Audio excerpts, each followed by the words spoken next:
A gente sempre pensa no rei Davi como aquele grande guerreiro, né? Mas e quando as guerras acabam? O que vem depois? É exatamente isso que a gente vai ver. Como já no finalzinho da vida, Davi meio que pendurou a espada para pegar uma prancheta de arquiteto, sabe? Ele começou a desenhar um futuro, um legado que ia durar muito, mas muito mais tempo que ele.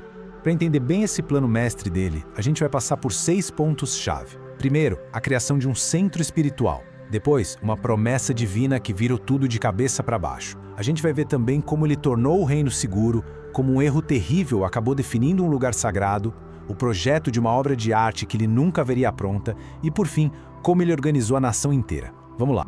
Então, o primeiro passo de Davi foi dar uma identidade, uma unidade para Israel. E para fazer isso, ele precisava de um ponto central, um coração espiritual para a nação. E esse coração seria nada mais, nada menos que a Arca da Aliança, o maior símbolo da presença de Deus.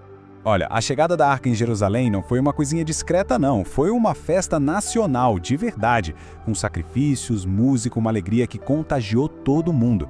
Davi chegou a distribuir comida para todo o povo, foi ali, naquele momento, que Jerusalém se tornou oficialmente o centro da vida de Israel. Mas Davi pensava a longo prazo. Ele não queria só uma festa de um dia. Ele criou algo que ia durar, um sistema de adoração contínuo. Ele designou os levitas para cuidarem da música e do louvor diante da arca o tempo todo. Com isso, ele estava, de fato, cimentando Jerusalém como a capital religiosa da nação para as próximas gerações. Certo. Com a arca em Jerusalém, o próximo passo na cabeça de Davi parecia óbvio e até nobre. Ele queria construir uma casa permanente, magnífica, para Deus. A intenção de Davi era das melhores. Ele até desabafou com o profeta Natã, sabe? Falou algo como: "Poxa, eu moro num palácio de cedro e a arca de Deus fica numa tenda simples." Parecia a coisa certa a se fazer. Só que a resposta que Deus mandou naquela noite, essa resposta mudou tudo. E aqui está o ponto de virada da história toda. Deus basicamente inverte a proposta de Davi. Ele diz: "Não vai ser você que vai construir uma casa para mim. Sou eu que vou construir uma casa para você." O foco de Deus não era num prédio de pedra, sabe? Era numa dinastia, numa linhagem de reis que duraria para sempre. Davi não construiria o templo, mas o filho dele... Agora, antes de pensar em legado, era preciso ter certeza de que o reino ia continuar existindo, certo? E para Davi, isso significava uma coisa: fronteiras seguras e inimigos quietos no canto deles. A paz precisava ser conquistada na marra. Então, Davi partiu para a ação. Ele lançou uma série de campanhas militares que foram decisivas. Ele dominou inimigos de longa data, como os filisteus, e estendeu seu poder sobre moabitas, sírios, amonitas. Cada vitória não era só sobre segurança, era sobre consolidar Israel como a grande potência da região.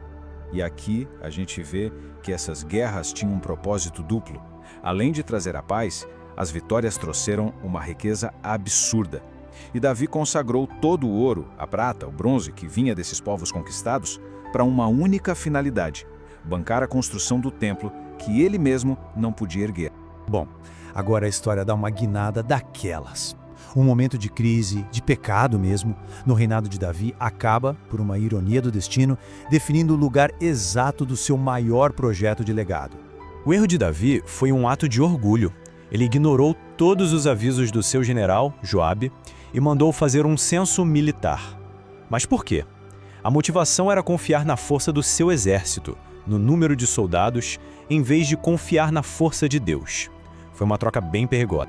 E os números que vieram foram impressionantes. Mais de 1,5 milhão de homens prontos para a guerra. Um exército formidável. Só que esse ato de autossuficiência, de "eu me garanto", desagradou a Deus profundamente.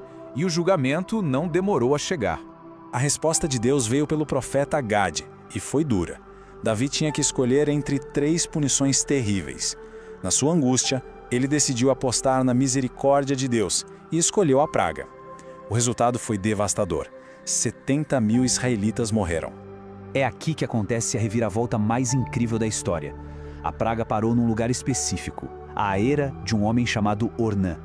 Davi, cheio de arrependimento, foi lá, comprou o terreno, construiu um altar e declarou: "É aqui que vai ser a casa do Senhor Deus."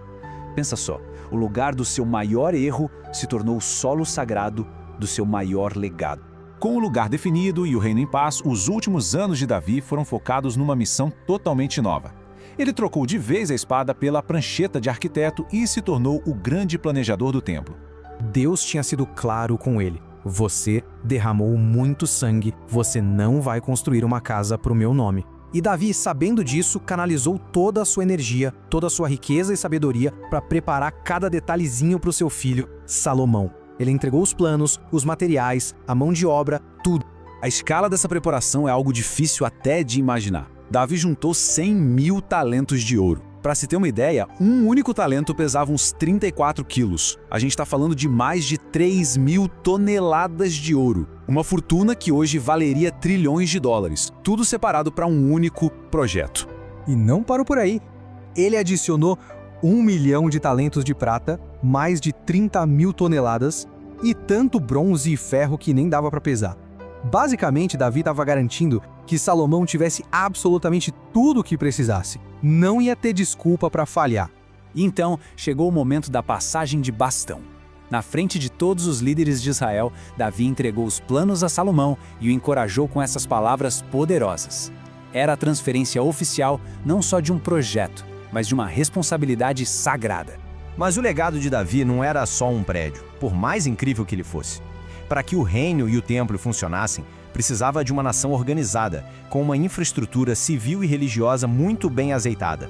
A genialidade de Davi como administrador fica muito clara aqui. Ele pegou os 38 mil levitas e organizou todo mundo em funções específicas. A maioria ia para o serviço do templo, claro, mas ele também separou milhares para serem juízes, porteiros e músicos. Ele não estava só construindo um templo, ele estava criando a estrutura humana que ia fazer tudo aquilo funcionar. E essa mesma lógica, essa organização toda, ele aplicou também no exército. Pensa só na sacada dele. Davi montou 12 divisões, cada uma com 24 mil homens. Mas aqui vinha o pulo do gato. Cada grupo só servia um mês por ano. Era um sistema de rodízio. O que isso significava na prática? Que ele tinha uma força de prontidão de quase 300 mil homens, sem o custo gigantesco de manter todo mundo mobilizado o tempo todo. Era um sistema de defesa, super sustentável e muito, muito à frente do seu tempo. No fim das contas, a história de Davi deixa essa reflexão pra gente. Ele conquistou o reino com a espada, mas garantiu o futuro do reino com um plano. O maior ato dele não foi algo que ele construiu para si mesmo, mas o que ele preparou com todo cuidado para a próxima geração. E isso faz a gente pensar, talvez o verdadeiro legado não seja aquilo que a gente termina, mas sim aquilo que a gente torna possível para os outros começar.